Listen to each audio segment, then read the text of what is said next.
আসসালামু আলাইকুম। ঢাকা কলেজের একাদশ শ্রেণীতে 2020-21 সেশনে অধ্যয়নরত শিক্ষার্থীদের তোমাদের ঢাকা কলেজের পক্ষ থেকে তোমাদের অভিনন্দন। তোমরা ঢাকা কলেজের গৌরবময় ইতিহাসের সাথে যুক্ত হতে পেরেছ, এজন্য তোমাদেরকে ঢাকা কলেজের পক্ষ থেকে আন্তরিকভাবে শুভেচ্ছা জ্ঞাপন করছি। করোনা ভাইরাস নামক এই মহামারীর কারণে তোমাদের সাথে সরাসরি ক্লাসের পরিচয় হবার মতো আমাদের সুযোগ এখনও তৈরি হয়ে ওঠেনি, কিন্তু যেটা আমরা করতে পারি সেটা হচ্ছে গিয়ে আমি আমার নিজের পরিচয়টা তোমাদেরকে দিতে পারি। আমি নওশীন তাহসিন, প্রভাষক রাষ্ট্রবিজ্ঞান, ঢাকা কলেজ, ঢাকা। তো এই করোনা ভাইরাসের এই মহামারীর কারণে তোমাদের সাথে যে দৈনন্দিন যে ক্লাসরুমের যে শিক্ষা কার্যক্রম সেটি আমাদের ব্যাহত হচ্ছে, এবং এই ব্যাহত হবার দরুন যেটি হচ্ছে যে সেটা আমরা আমাদের তোমাদের এই এই বাসায় স্বাস্থ্যবিধি মেনে থাকার এই সময়টাকে তোমরা যেন কাজে লাগাতে পারো, সেজন্য আমরা আমাদের পক্ষ থেকে আমরা যতটুকু তোমাদেরকে সাহায্য করতে পারি আমরা অবশ্যই সাহায্য করার চেষ্টা করব। আমাদের অনেক সময় হয়তোবা লজিস্টিক সাপোর্টের কিছু কমতি থাকবে, কিন্তু আমাদের আন্তরিকতার কখনো কোনো ঘাটতি থাকবে না। তো আশা করছি তোমরা প্রত্যেকেই সবাই স্বাস্থ্যবিধি মেনে সবাই প্রত্যেকেই যার যা নিজ নিজ অবস্থানে নিজ নিজ বাসগৃহে অবস্থান করছো। তোমরা নিজেরা সতর্ক আছো এবং সাথে সাথে তোমরা তোমাদের পরিবার পরিজন আত্মীয় স্বজন সবাইকে সচেতন করছো, এবং সবাই এই কঠিন এই মহামারীর হাত থেকে নিজেদেরকে অবশ্যই রক্ষা করার অবশ্যই চেষ্টা করছো। তো ঢাকা কলেজের শিক্ষার্থীদের সাথে সাথে এই অনলাইন ক্লাসটি যারা বাংলাদেশের বিভিন্ন কলেজের শিক্ষার্থীরা যারা এই ক্লাসটি সবাই তোমরা যারা দেখছো তাদেরকে প্রত্যেককে আমাদের পক্ষ থেকে স্বাগতম, এবং আমাদের এর পক্ষ থেকে তোমাদেরকে এই অনলাইন ক্লাসটি নৈমিত্তিকভাবে তোমাদের দেখার আমন্ত্রণ জানিয়ে আমি আমার আজকের ক্লাস তোমাদের সাথে শুরু করছি। তো তোমাদের টপিকে তোমাদের রুটিনে আমরা আগেই দিয়েছিলাম যে আজকে তোমাদের সাথে পৌরনীতির যেটি আজকে আমার সাথে তোমাদের প্রথম ক্লাস। তো এই প্রথম ক্লাসে তোমাদের সাথে পৌরনীতির যে পৌরনীতির যে পরিচিতি পর্ব যেটি আমরা প্রথম অধ্যায় সেই প্রথম অধ্যায় নিয়ে আমরা পৌরনীতি কী, পৌরনীতি পাঠের প্রয়োজনীয়তা কী, পৌরনীতি পাঠের গুরুত্ব, পৌরনীতি পাঠের পরিধি, এসব বিষয় নিয়ে তোমাদের সাথে আজকে আমি আলোচনা করব। যাকার কথা না বাড়িয়ে এখন আমরা মূল আলোচনায় ফিরে আসি। তো আমরা জানি যে মানুষ সামাজিক জীব, সমাজবদ্ধ হয়ে বসবাস করা এটি মানুষের একটি সহজাত প্রবৃত্তি। জন্ম থেকে মৃত্যু পর্যন্ত প্রত্যেকটি মানুষকে তার পরিবার পরিজন আত্মীয় স্বজন স্নেহ ভালোবাসার বন্ধনে প্রত্যেকটি মানুষ সমাজ পরিবারে প্রত্যেকে আবদ্ধ। তো এজন্যই মানুষ কখনো আপনজনের সাহায্য সহযোগিতা ছাড়া কখনো বেঁচে থাকতে কখনো পারে না। এজন্যই অ্যারিস্টটল, আমাদের গ্রিক দার্শনিক, আমাদের রাষ্ট্রবিজ্ঞানের আদিগুরু অ্যারিস্টটল একটি কথা বলেছিলেন যে মানুষ প্রকৃতিগতভাবে সামাজিক জীব। যে ব্যক্তি সমাজবদ্ধ হয়ে বসবাস করতে পারে না সে হয় পশু, না হয় দেবতা।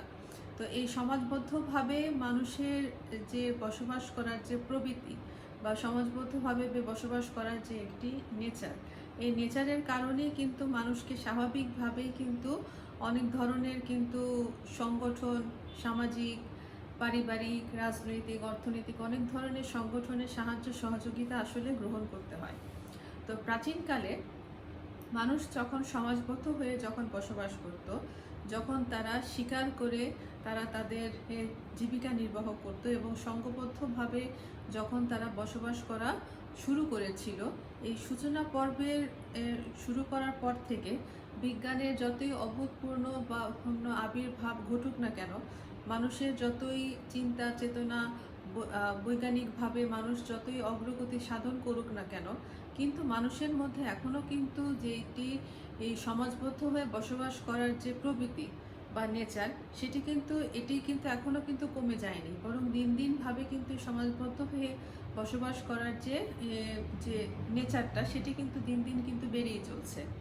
এই বেড়ে চলার কারণেই কিন্তু মানব সমাজ বা মানুষ কিন্তু একে অপরের উপর কিন্তু নির্ভরশীল।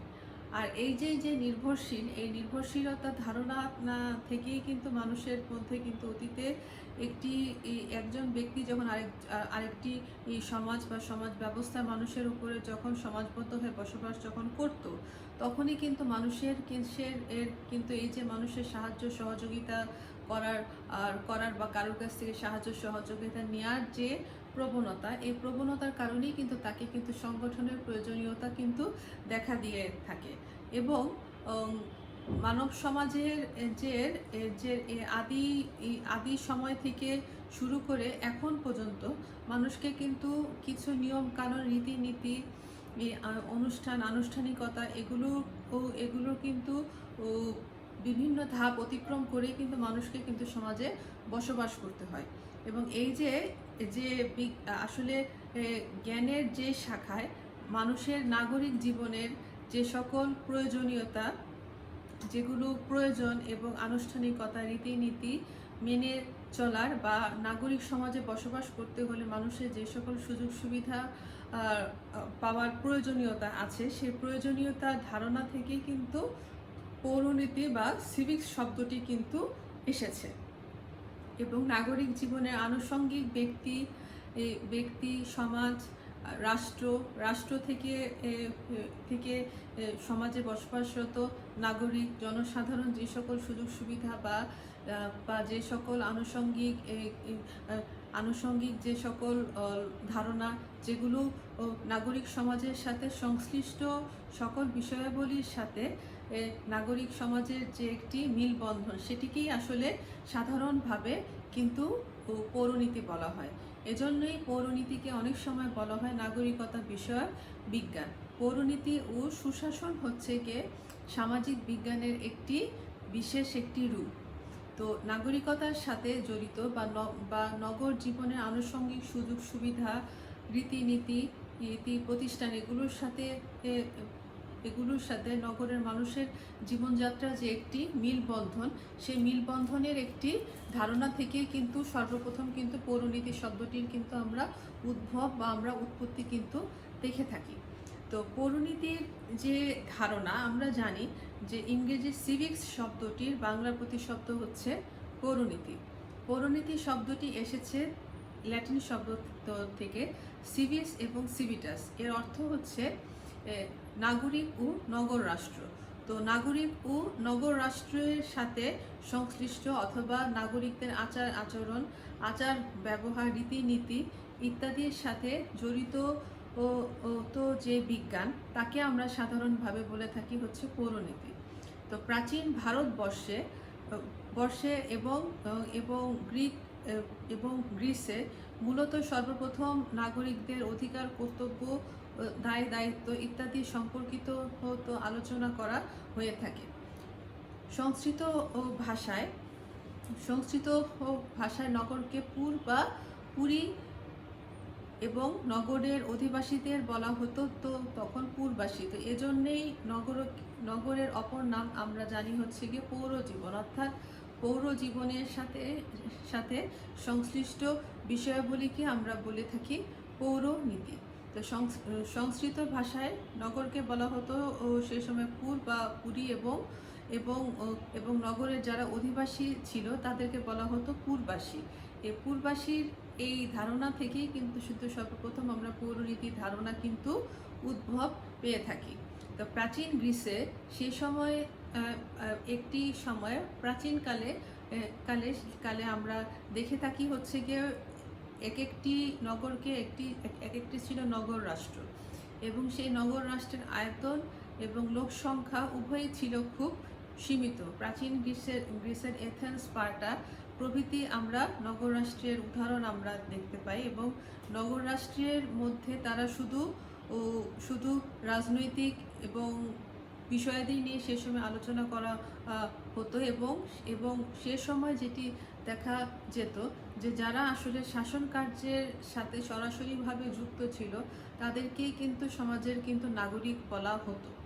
তো এছাড়া যারা যারা বাকি যারা সদস্য তাদেরকে তখন নাগরিক বলা হতো না।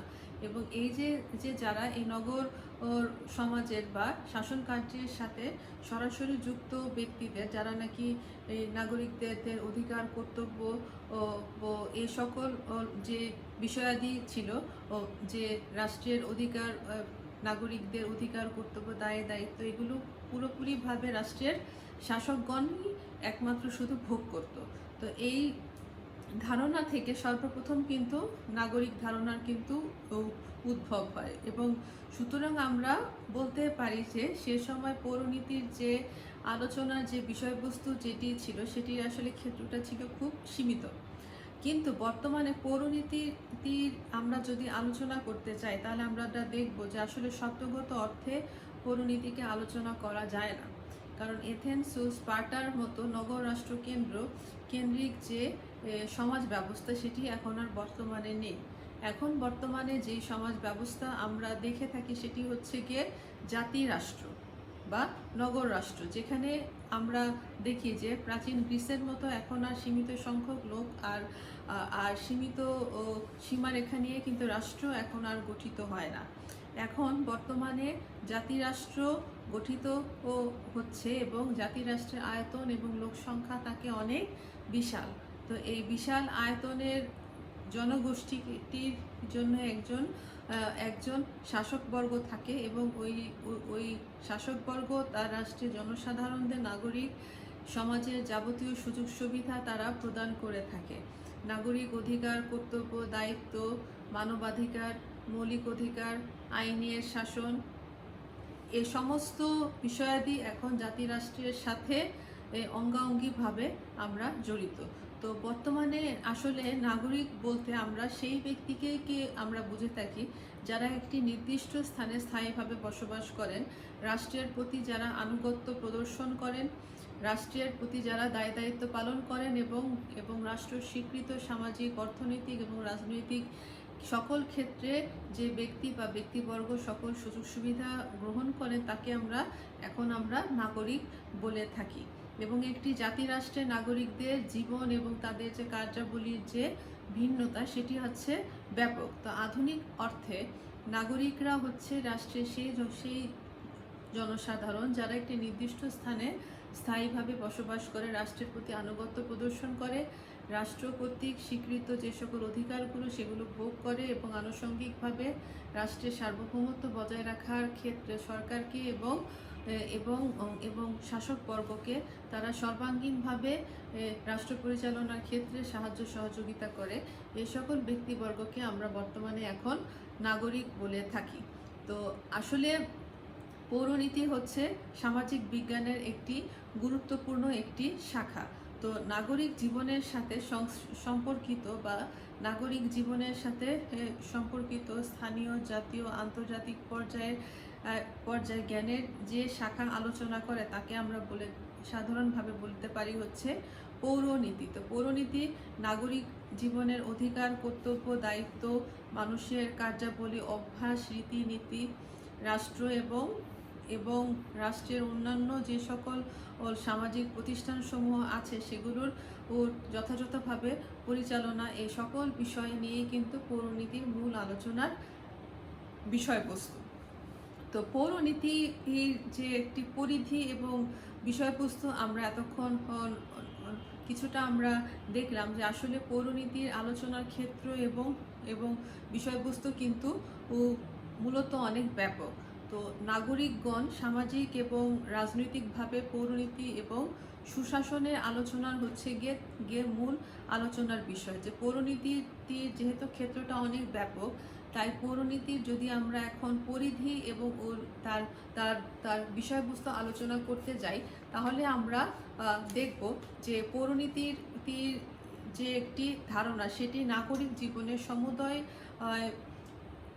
সমুদয় সুযোগ সুবিধা নিয়ে কিন্তু পৌরনীতি আলোচনা আমাদের করে থাকে। তো পৌরনীতিকে আমরা তোমাদের সাথে আমি আগেই বলেছি, পৌরনীতিকে সাধারণভাবে বলা হয় হচ্ছে নাগরিকতা বিষয়ক বিজ্ঞান।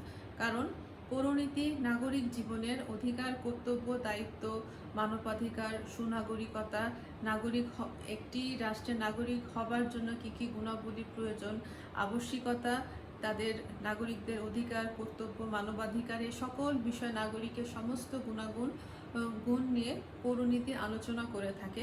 এজন্য পৌরনীতিকে আমরা আগেও বলেছি, আমরা এখনো বলছি, পৌরনীতিকে বলা হয় নাগরিকতা বিষয়ক বিজ্ঞান। মানব সমাজের একটি আদি সংগঠন আমরা জানি হচ্ছে পরিবার, এবং এই পরিবারের সময় স্রোতে বা সময়ের বিবর্তনের যে একটি ধারণা, সেই ধারণার সাথে সাথে পরিবারের ধারণাও কিন্তু অনেক অংশে কিন্তু পরিবর্তিত হচ্ছে।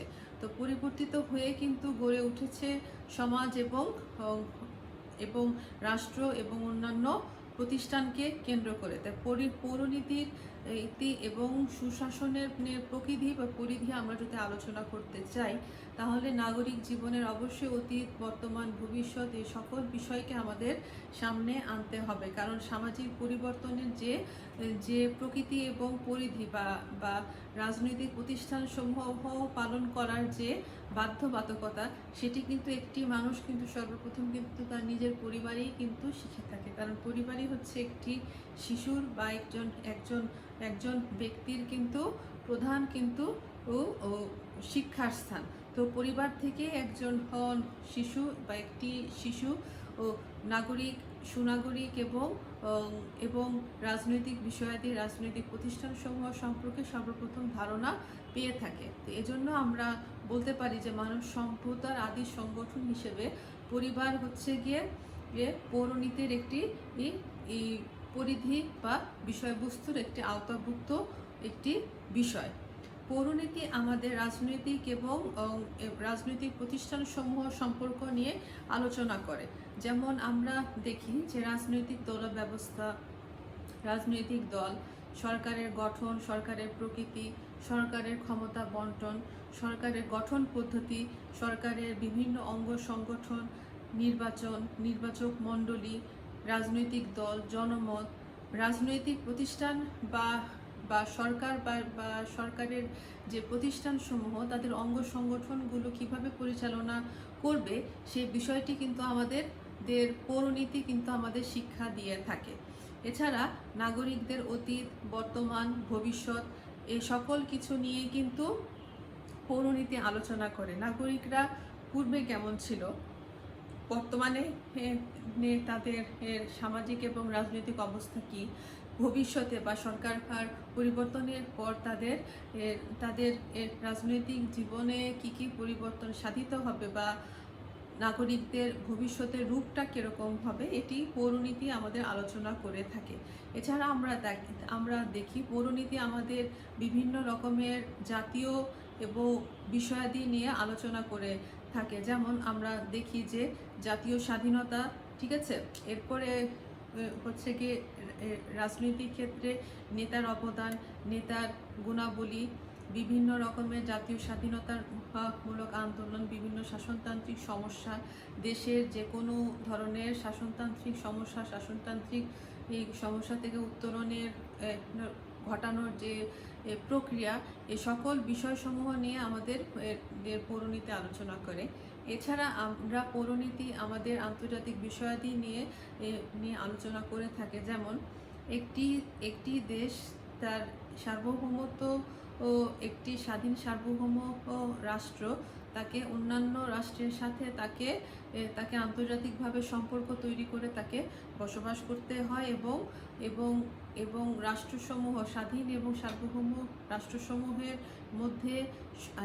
মধ্যে তাদের ভিতরকার যত এই যে সম্পর্ক যত বেশি দৃঢ় হবে, তারা আন্তর্জাতিক অঙ্গনে আরও বেশি তারা মাথা উঁচু করে দাঁড়াতে পারবে। এছাড়া বিভিন্ন আন্তর্জাতিক যে সংগঠনগুলো আছে, যেমন আমরা জানি যে জাতিসংঘ, IMF, বিশ্ব ওয়ার্ল্ড ট্রেড অর্গানাইজেশন, এছাড়া জাতিসংঘের অঙ্গভুক্ত আরও বিভিন্ন অঙ্গ সংগঠন যারা আসলে সাহায্য সহযোগিতার তার নীতিতে যারা বিশ্বাসী, এ সকল রাষ্ট্রগুলো তাদের সাহায্য করার প্রকৃতি বা সাহায্য করার ধরন, এই সকল দিকগুলো আমাদের পৌরনীতি আমাদের আলোচনা করে থাকে। এছাড়া আমরা দেখি যে রাজনৈতিক এবং সমাজের কিছু কিছু বিমূর্ত বিষয় নিয়ে আমাদের পৌরনীতি আলোচনা করে থাকে, যেমন মূল্যবোধ, আইন, স্বাধীনতা, সাম্য, আইনের প্রকৃতি, সার্বভৌমত্ব বলতে কি বোঝায়, স্বাধীনতার প্রকৃতি, প্রকারভেদ বা স্বাধীনতা রক্ষা কবচ, কিভাবে স্বাধীনতাকে রক্ষা করা যায়, আইনের ধরন, আইনের উৎস, এই সকল দিকগুলো কিছু কিছু সামাজিক এবং রাজনৈতিক প্রেক্ষাপট দিয়ে আমাদের সামনে আলোচনা করে থাকে।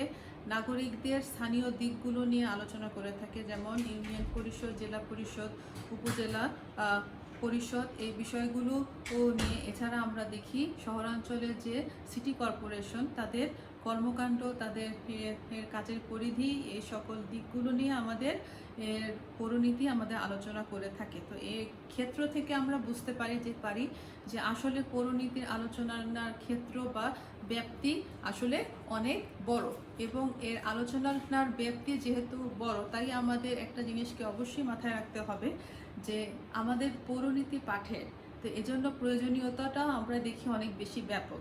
যে কেন আমাদের আসলে পৌরনীতিটা, কেন আমাদের পৌরনীতি যে একটি বিষয়, সামাজিক বিজ্ঞানের একটি অংশ, এই অংশটি আসলে পাঠ করার কেন প্রয়োজন, এই প্রয়োজনীয়তা যদি আমরা আলোচনা করতে চাই, তাহলে আমরা দেখব যে আসলে সুস্থ ও সুন্দরভাবে আমরা সমাজ এবং রাষ্ট্রীয় জীবন গঠন করতে গেলে আমাদের পৌরনীতি পাঠ করতে হয়। একজন ব্যক্তি একটি রাষ্ট্রের নাগরিক হবার সাথে সাথে একজন সচেতন নাগরিককে অবশ্যই রাষ্ট্রে বসবাসকারী নাগরিকদের ন্যায় তাকে অবশ্যই জানতে হবে তার নিজ রাষ্ট্রের সংবিধানে উল্লেখিত মৌলিক অধিকার, তার সরকার পদ্ধতি, ধরন, নির্বাচন পদ্ধতি, নির্বাচক মণ্ডলী, কিভাবে সরকার পরিবর্তন হবে, সরকার পরিবর্তনের রূপরেখা কি, তার একটি স্বাধীন রাষ্ট্রের নাগরিক হিসেবে নাগরিক সুবিধা সে কি ভোগ করতে পারে। একজন সচেতন নাগরিক হতে হলে একজন ব্যক্তিকে কি গুণাবলী সম্পন্ন হতে হবে, এই সকল দিক আমাদের সমাজ এবং রাষ্ট্রীয় জীবন আমাদের নির্ধারণ করে থাকে। একজন সুনাগরিক হতে আমাদের শিক্ষা দেয়, এবং এই যে আমাদের নাগরিকতার বা একজন নাগরিক হবার জন্য যে আমাদের জ্ঞান দিচ্ছে, যার বিনিময়ে আমরা একজন সুস্থ সচেতন নাগরিক হিসেবে গড়ে উঠছি। তো এই বিষয়গুলোর জন্য আমাদের অবশ্যই পৌরনীতি পাঠ করতে হবে। এছাড়া আমরা আগেও পরিধি পাঠের সময় আমরা বলেছি, যেহেতু আমরা নিজ দেশেরই একমাত্র নাগরিক না, আমাদের আনুষঙ্গিক অন্যান্য বিশ্বের সাথে আমাদের সম্পর্ক বজায় রেখেই আমাদের অবস্থান করতে হয়। যেহেতু বর্তমানে এখন বিশ্বের কোনো রাষ্ট্রই কিন্তু স্বয়ংসম্পূর্ণ না, তাকে একটি রাষ্ট্রের সাথে আরেকটি রাষ্ট্রের সাথে সুসম্পর্ক বজায় রেখে চলতে হয় তাদের নিজ প্রয়োজনের জন্য। তো এজন্য এই প্রয়োজনীয়তাটা উদ্ভব হচ্ছে, এবং কেন কি গ্রাউন্ডে বা কোন ব্যাকগ্রাউন্ডে আমাদেরকে একজনের সাথে সম্পর্ক তৈরি করে করে অবস্থান করতে হয়, সেই বিষয়টি আমাদের পৌরনীতি আমাদেরকে শিখিয়ে থাকে। তো এই জন্য আমাদের পৌরনীতিকে আমাদের পাঠ করতে হবে। এছাড়া আমরা জানি যে আমাদের বিভিন্ন স্থানীয়, জাতীয় এবং আন্তর্জাতিক যে সংগঠনগুলো আছে, রাজনৈতিক দল কীভাবে গঠন করা হয়, গঠন করার প্রকৃতি কি, একজন নেতা তার নেতৃত্বের গুণাবলী কি, রাজনৈতিক দল ব্যবস্থা বা রাজনৈতিক দলগুলোকে আরও কিভাবে সুসংগঠিত করা যায়, এই বিষয়গুলোকে একজন নাগরিক যখন সুন্দরভাবে জানবে, তখনই কিন্তু রাষ্ট্রের সরকার ব্যবস্থা আরও বেশি সচেতন হবে, এবং সচেতনভাবে সরকার আর রাষ্ট্র পরিচালনার কাজে ন্যস্ত থাকবে। এছাড়া আমরা দেখি যে পৌরনীতি আসলে গণতান্ত্রিক মানুষের যে চেতনাবোধ, সেই চেতনাবোধটাকে জাগ্রত করে, আরও মানুষের মধ্যে এই চেতনাবোধটা টাকে তৈরি করতে এবং এবং ব্যক্তির মধ্যে দেশাত্মবোধের যে একটি ধারণা বা দেশাত্মবোধ বা নিজ দেশের প্রতি যে ভালোবাসা, সেই বিষয়টিকে জাগ্রত করার জন্য আমাদের অবশ্যই পৌরনীতিকে পড়তে হবে। কারণ যখনই আমরা নিজ দেশ এবং নিজ দেশের এই সকল সংগঠনের বিষয় যখন আমরা জানবো, তখনই কিন্তু আমাদের নিজ দেশের প্রতি ভালোবাসাটা আরও বেশি বেড়ে যাবে। এছাড়া আমরা দেখি যে আসলে একজন সুযোগ্য নেতৃত্ব আজকের শিশু আগামী দিনের ভবিষ্যৎ আমরা বলে থাকি। তো এই যে সুযোগ্য যে নেতৃত্ব বা একজন সঠিক নেতা আগামী দিনের জন্য তৈরি করতে আমাদের অবশ্যই একজন নেতৃত্বের কী কী গুণাবলীর প্রয়োজন, সেই বিষয়টি জানতে হবে। একজন উত্তম নেতার বৈশিষ্ট্য কী এবং এবং এবং একজন বলিষ্ঠ নেতা কিভাবে একটি দেশকে সামনে এগিয়ে নিয়ে যেতে পারে। যেমন আমাদের জাতির পিতা বঙ্গবন্ধু শেখ মুজিবুর রহমান। তো এরকম ধরনের এই যে বলিষ্ঠ নেতৃত্ব গড়ে ওঠানোর জন্য আমাদের অবশ্যই পৌরনীতিকে পাঠ করতে হবে। সর্বমোট কথা হচ্ছে গিয়ে পৌরনীতিকে পাঠ করার প্রয়োজনীয়তা এজন্য যে একজন স্বাধীন দেশের সচেতন নাগরিক হিসেবে কে কে সরকার দেশ এবং রাষ্ট্র পরিচালনা করার যে পদ্ধতিটা, সেই বিষয়টাকে অবশ্যই এই প্রত্যেকটি নাগরিককে আরও সচেতন হবার জন্য তাকে অবশ্যই পৌরনীতির বিষয়টিকে অবশ্যই জানতে হবে এবং সেটিকে আসলে পাঠ করতে হবে।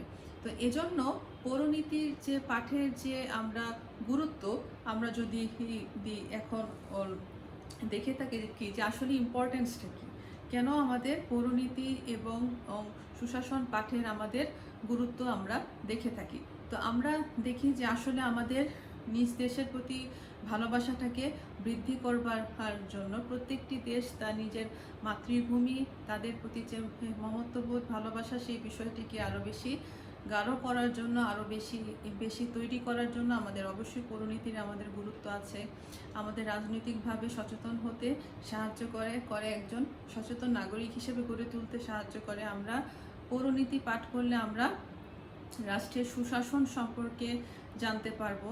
আমাদের অবশ্যই সংবিধান বিষয়ের আমাদের জানার যেটি আগ্রহ সেটি বাড়বে, কারণ আমরা জানি যে একমাত্র পৌরনীতি বা রাষ্ট্রবিজ্ঞানের সাথে জড়িত ব্যক্তিরাই কিন্তু আসলে সংবিধান সম্পর্কে কিন্তু অনেক বেশি ভালো তাদের জ্ঞান আছে। আমাদের রাজনৈতিকভাবে সচেতনতা তৈরি করার জন্য আমাদের পৌরনীতি পাঠ করার আমাদের প্রয়োজন। এছাড়া আমরা জানি যে আমাদের যে রাষ্ট্রের যে মূলনীতি আছে, যেমন বাঙালি জাতীয়তাবোধ, ধর্ম নিরপেক্ষতা, সমাজতন্ত্র, গণতন্ত্র, এই যে আমাদের যে চারটি যে আমাদের যে মূলনীতি, এই মূলনীতিগুলো সম্পর্কে আমাদের জ্ঞান লাভ করতে হলে বা এই মূলনীতিগুলো আসলে কি বিস্তারিতভাবে জানতে হলে আমাদের অবশ্যই পৌরনীতির সম্বন্ধে আমাদের ধারণা জানতে হবে। আর সর্বোপরি হচ্ছে গিয়ে জাতীয় ইতিহাস সম্পর্কে জানতে, আমাদের প্রত্যেকটি জাতিরই প্রত্যেকটি দেশেরই একটি নিজ নিজ ইতিহাস আছে। আমাদের বাংলাদেশেরও একটি নিজ ইতিহাস আছে। আমরা ৭১ সালে রক্তক্ষয়ী সংগ্রামের মাধ্যমে আমরা একটি স্বাধীন সার্বভৌম দেশে আমরা আসতে পেরেছি এবং যার জন্য নাকি তোমরা এখন অনলাইন ক্লাস করতে পারছো। তো এই যে একটি অবদান, এই অবদানটা আসলে কিভাবে আসলে, এই জন্য নিজ দেশের ইতিহাস সম্পর্কে জানতে হলে অবশ্যই আমাদের পৌরনীতিকে আমাদের জানতে হবে। একটি সুখী সমৃদ্ধশালী সোনার বাংলা গড়ার জন্য হলো আমাদের পৌরনীতি এবং সিভিক সম্পর্কে আমাদের জ্ঞান লাভ করতে হবে। তো এই যে পৌরনীতি এবং সুশাসন, যার একটি ইন্ট্রোডাক্টরি এই চ্যাপ্টার তোমাদের সাথে আমি আজকে আলোচনা তোমাদের সাথে আমি করলাম। তো এতক্ষণ আমরা যে বিষয়টিকে নিয়ে বললাম সেটি হচ্ছে পৌরনীতির ক্ষেত্রটি। তো পৌরনীতির সাথে এতে আমি তোমাদের সাথে আগে বলেছি যে বর্তমানে এখন জাতিরাষ্ট্রের ধারণার উদ্ভবের কারণে আমাদের সাথে জাতিরাষ্ট্রের সাথে কিন্তু একটি সুশাসন যে একটি প্রত্যয় বা সুশাসন যে একটি ধারণা, সেই ধারণাটি আমরা কিছুটা এখন আমরা দেখতে পারি। যেমন হচ্ছে গিয়ে 1980 সাল থেকে জাতিসংঘ তার ইউএনডিপি সহ বেশ কিছু আন্তর্জাতিক সংস্থা বা আন্তর্জাতিক সংগঠন বাস্তবিকভাবেই চিন্তা করা শুরু করে যে এই যে গণতান্ত্রিক দেশ বা গণতান্ত্রিক রাষ্ট্রগুলো গঠন করা হচ্ছে, সেই গঠন করার এসব সংস্থার মূল উদ্দেশ্যটা আসলে সেই সময় চিন্তার ছিল যে রাষ্ট্র থেকে দুর্নীতি, অস্বচ্ছতা, সরকারের যে দায়িত্বহীনতা এবং এবং এবং মানবাধিকারের প্রতি যে অশ্রদ্ধা, এই অশ্রদ্ধাগুলোকে কিভাবে আসলে দূর করা যায়, যার জন্য 1992 সালে বিশ্ব ব্যাংক, আমরা জানি যে গভর্নেন্স অ্যান্ড ডেভেলপমেন্ট শীর্ষক একটি রিপোর্টে সর্বপ্রথম সুশাসন ধারণাটি আসলে আমাদের সামনে তুলে ধরে। তো এই সুশাসনের যে এই ধারণা, সেটি হচ্ছে গিয়ে এই সুশাসন সম্পর্কে আমরা যদি বলতে চাই তাহলে আমরা বলবো যে আসলে সুশাসন হচ্ছে এমন একটি ধারণা যেখানে একটি গণতান্ত্রিক এই রাষ্ট্রে একজন শাসক এবং শাসিতদের মধ্যে সুসম্পর্ক বিরাজ করবে, বিকেন্দ্রীকরণ নীতির ভিত্তিতে সরকার পরিচালনা হবে, বিচার বিভাগীয় স্বাধীনতা থাকবে। ঠিক একইভাবে আমরা দেখি যে যেখানে জবাবদিহিতা থাকবে, জন অংশগ্রহণ থাকবে, নির্বাচন থাকবে, নির্বাচক মণ্ডলী থাকবে এবং ক্ষমতার অবশ্যই বিভাজন থাকবে। তো সরকার যখন তার জনসাধারণ এবং সরকারের মধ্যে যে সেই দূরত্বটা যখন কমে আসবে এবং রাষ্ট্রের প্রত্যেকটি অঙ্গ সংগঠন, প্রত্যেকটি ক্ষেত্রে যখন প্রত্যেকের একটি জবাবদিহিতা থাকবে, দায়িত্ববোধ থাকবে এবং স্বচ্ছতা এবং জবাবদিহিতার ভিত্তিতে যখন একটি গণতান্ত্রিক দেশ যখন গঠন করা হবে, তখনই আমরা বলবো যে আসলে সেই রাষ্ট্রের সুশাসন ব্যবস্থা বিরাজ করছে এবং জনগণ তাদের মৌলিক অধিকারগুলো স্বয়ংসম্পূর্ণভাবে তারা পাচ্ছে। তো এজন্যেই সুশাসন শব্দটি বর্তমানে পৌরনীতির সাথে অঙ্গাঅঙ্গিভাবে জড়িত। এজন্যে আমাদের দেশে এই পৌরনীতিকে বলা হয় হচ্ছে কি পৌরনীতি ও সুশাসন। তো সুশাসন সম্পর্কে আমরা আগামী ক্লাসে আরও বিস্তারিতভাবে জানবো, যেহেতু এটি একটি প্রথম ক্লাস ছিল, একটি ইন্ট্রোডাক্টরি চ্যাপ্টার, এবং এই চ্যাপ্টারের নামই প্রথম অধ্যায়ের নামই ছিল পৌরনীতি ও সুশাসন। তো এজন্যই তোমাদের সাথে সুশাসন সম্পর্কে অল্প কিছু কথা বললাম। তো আজকে আমরা যে বিষয়গুলো সম্পর্কে জানলাম যে আসলে পৌরনীতি বলতে কি বোঝায়, পৌরনীতির প্রকৃতি পরিধি কি, পৌরনীতির বিষয়বস্তু, পৌরনীতি পাঠের প্রয়োজনীয়তা কেন, পৌরনীতি পাঠের গুরুত্ব কি। তো আশা করি তোমরা আবার আগামী ক্লাস অন্য একটি বিষয় নিয়ে তোমাদের সাথে আলোচনা করব, এবং সে পর্যন্ত তো তোমরা সবাই ভালো থাকো। আগামী ক্লাস দেখার তোমাদের আমন্ত্রণ জানাচ্ছি। ধন্যবাদ।